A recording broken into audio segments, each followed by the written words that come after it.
ہے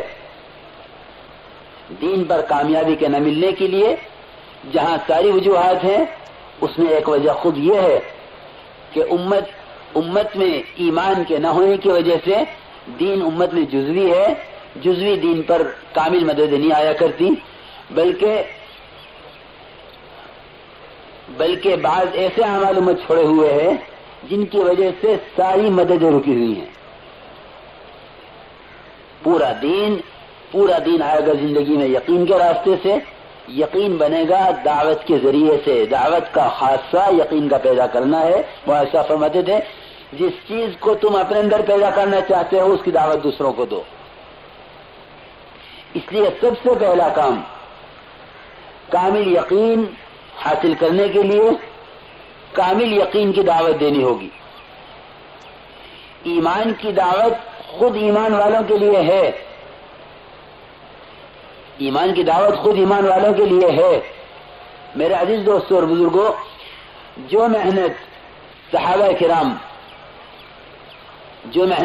کرام آپس میں کر رہے تھے وہ امت بھول گئی۔ جو محنت موسیٰ علیہ السلام نے بنی اسرائیل پر کی تھی وہ امت محنت بھول گئی۔ دعوت کا تصور محض غیروں کے لیے ہو کر رہ گیا، دعوت کا تصور محض غیروں کے لیے ہو کر رہ گیا۔ یہاں تک ہوا کہ مسلمان کو اگر ایمان کی دعوت دے تو یوں کہا جاتا ہے کہ ہم تو ہیں ایمان والے، دعوت غیروں کے لیے ہے، ہم تو ہیں ایمان والے۔ حالانکہ اللہ رب العزت فرماتے ہیں یا ایھا الذین آمنوا آمنوا، ایمان والو تم ایمان لاؤ۔ اور ایمان کیسے لاؤ؟ ایمان لاؤ جیسے ایمان صحابہ کرام لائے ہیں۔ آمنوا کما آمن الناس، ایمان ایسے لاؤ جیسے ایمان صحابہ کرام لائے ہیں۔ تمام علماء کا اتفاق ہے کہ ناس سے مراد خود صحابہ کرام ہیں، اس لیے کہ ایمان صحابہ ہی نمونہ ہے اور ایمان صحابہ ہی مطلوب ہے۔ وہ ایمان صحابہ کیسے حاصل ہوگا؟ وہ ایمان صحابہ، ایمان کو صحابہ کی ترتیب پر سیکھو، ایمان کو صحابہ کی ترتیب پر سیکھو۔ میرا محترم دوست بزرگوں، مساجد کی میں تو یعنی ارادے کے 6 نمبر مسجد کی محنت کے ساتھ 6 نمبر مسجد کی محنت کے ساتھ جڑے کہ نہیں، مجھے تو یہ عرض کرنا ہے۔ اگر یہ 6 نمبر مسجد کی محنت کے ساتھ نہیں جڑے تو پھر یہ 6 نمبر ہیں، یہ 6 نمبر ان پر تقریر کر لو، ان پر کتاب لکھ لو، اس پر معلومات کا ذخیرہ جمع کر لو۔ امت کی جو تربیت مقصود ہے اس محنت سے، وہ تربیت، وہ ترقی، اعمال پر اللہ کے وعدوں کا پورا ہونا،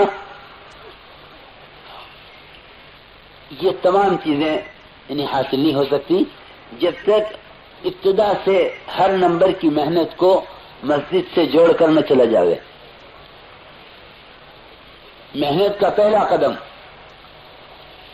انما یعمر مساجد اللہ من آمن باللہ، اللہ رب العزت نے مسجدوں کے آباد کرنے والوں کو سب سے پہلے فرمایا کہ جو اللہ پر ایمان لانے والے ہیں وہ مساجد کے آباد کرنے والے۔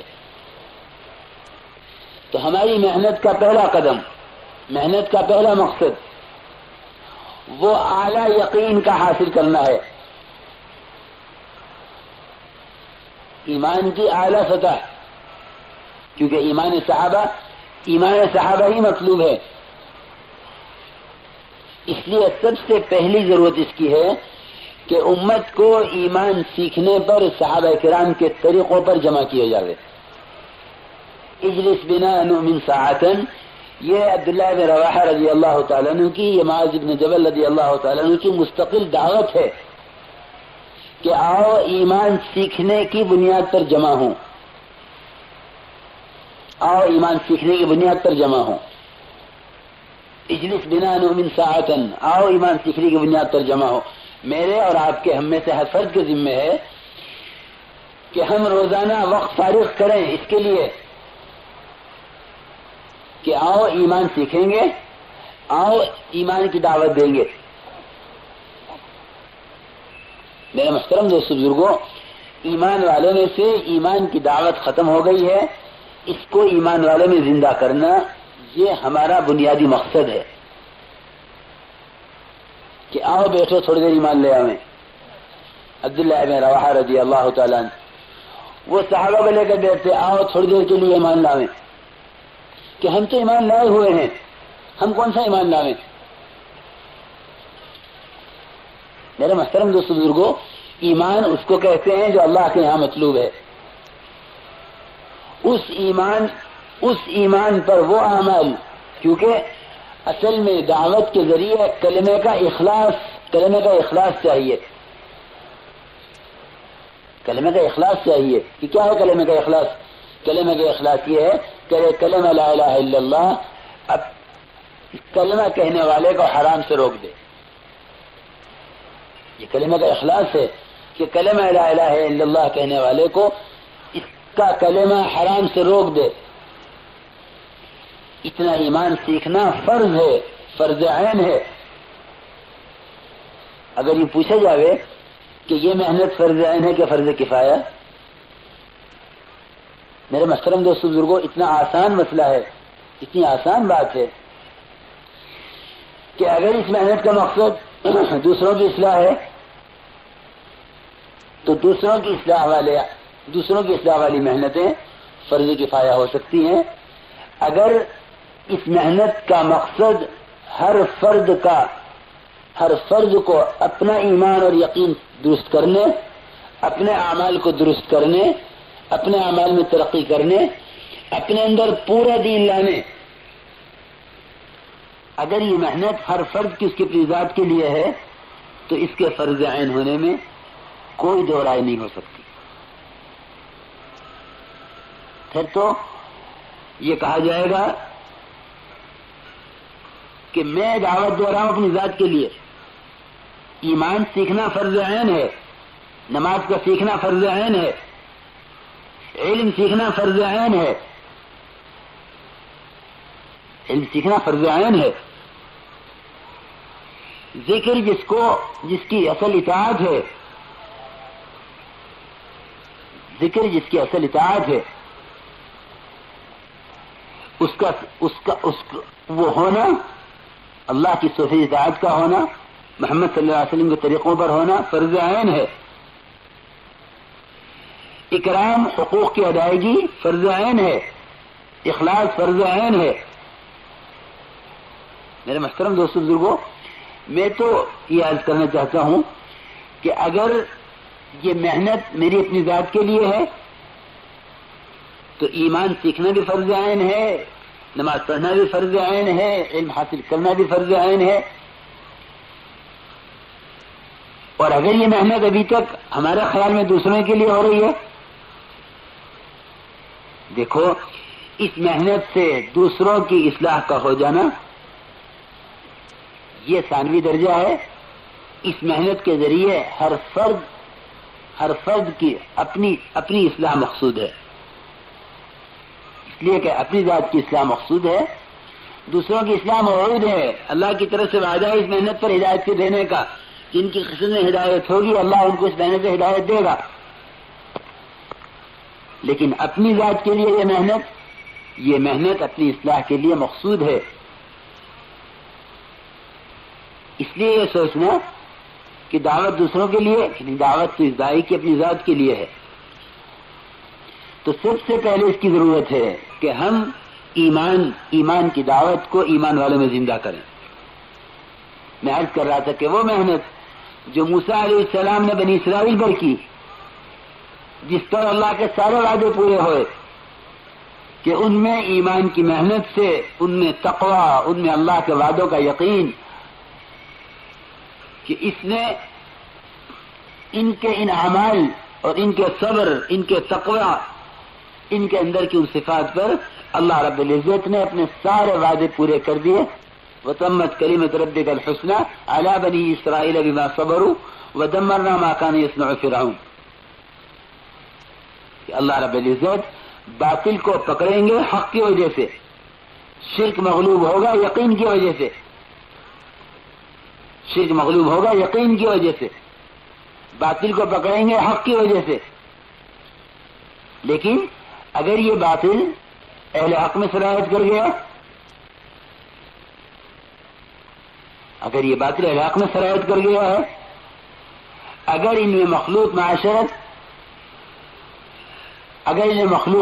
آ گئی، اگر یہ اپنی تجارتوں میں اپنے طریقوں میں غیروں کے طریقے پر آ گئے، تو پھر وہ سارے وعدے جو ان پر پورے ہونے والے تھے وہ اللہ کے وعدے پورے نہیں ہوں گے، اس لیے کہ جن کے لیے یہ وعدے نہیں ہیں ان کے طریقے اختیار کر لیے گئے ہیں. اس لیے میرے محترم دوست بزرگوں، ہم سب سے پہلے یقین کے سیکھنے کا ارادہ کریں، سب سے پہلے ایمان کے سیکھنے کا ارادہ کریں کہ سب سے بڑی مایا، سب سے بڑی دولت وہ یقین ہے جس کے بغیر کوئی عمل نہیں بن سکتا، اس کے بغیر کوئی عمل نہیں بن سکتا. سارے اعمال کی اساس اور بنیاد وہ ایمان ہے. اعمال پر جو اجر مرتب ہوگا وہ ہی ایمان سے ہوگا. لیکن ایمان کسے کہتے ہیں؟ لغتاً ایمان کہتے ہیں کسی کہنے والے کی بات کو، کسی خبر دینے والے کی خبر کو اس کہنے والے کے اعتماد پر یقینی ماننا، کہنے والے کے اعتماد پر یقینی ماننا. محمد صلی اللہ علیہ وسلم کی لائی ہوئی تمام خبروں کو آپ صلی اللہ علیہ وسلم کے اعتماد پر یقینی ماننا، آپ صلی اللہ علیہ وسلم کے اعتماد پر یقینی ماننا. جتنا اعمال پر وعدوں کو یقینی مانے گا، جتنا اعمال کے اندر احتساب پیدا ہوگا، جتنا ان اعمال پر اللہ کے وعدے عملوں پر پورے ہوں گے یقین کی وجہ سے. میرے محترم دوستو بزرگوں، اعمال تو امت میں کسی درجے میں ہیں، لیکن ان اعمال پر وعدوں کے پورا نہ ہونے کی وجہ وہ ان اعمال سے وعدوں کے یقین کی کمزوری ہے. کیونکہ اللہ کی جو مددیں اتریں گی وہ تو مددیں جو یقین والوں پر اتریں گی، مددیں یقین والوں پر اتریں گی. جنہوں نے اعمال سے کامیابیوں کا یقین کیا ہوگا اللہ کی مددیں ان کے لیے اتریں گی. صحابہ کرام نے اس ایمان کو سیکھا. اللہ رب العزت نے پھر ان کے ایمان میں جو زیادتی ہوئی، ان کے ایمان میں جو ترقی ہوئی وہ عمل سے ہوئی کہ دعوت سے بھی یقین سیکھا اور عمل سے بھی یقین سیکھا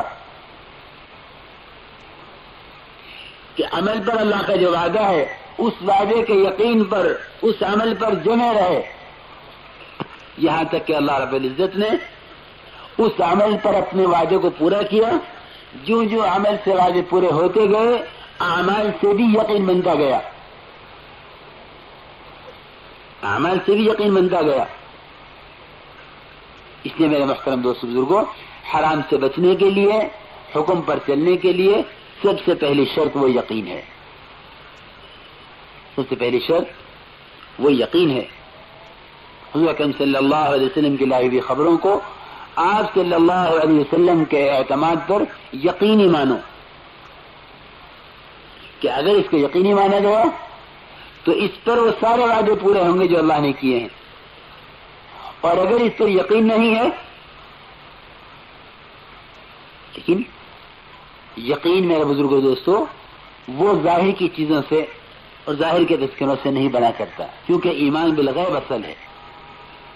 ایمان بالغیب اصل ہے، اس لیے غیب کے تذکروں سے یقین بنے گا، یقین بنے گا غیب کے تذکروں سے، جنت کے، دوزخ کے، قبر کے، حشر کے، ملائکہ کے، اللہ کی قدرت کے تذکرے. اللہ رب العزت نے جو کچھ بنایا ہے اس میں غور اور تفکر کرنا، اس سے عبرت لینا، اس کو مستقل عبادت فرمایا. عبادت کہ یہ مستقل عبادت ہے کہ اللہ رب العزت نے جو کچھ بنایا ہے وہ اپنے تعارف کے لیے بنایا ہے. جو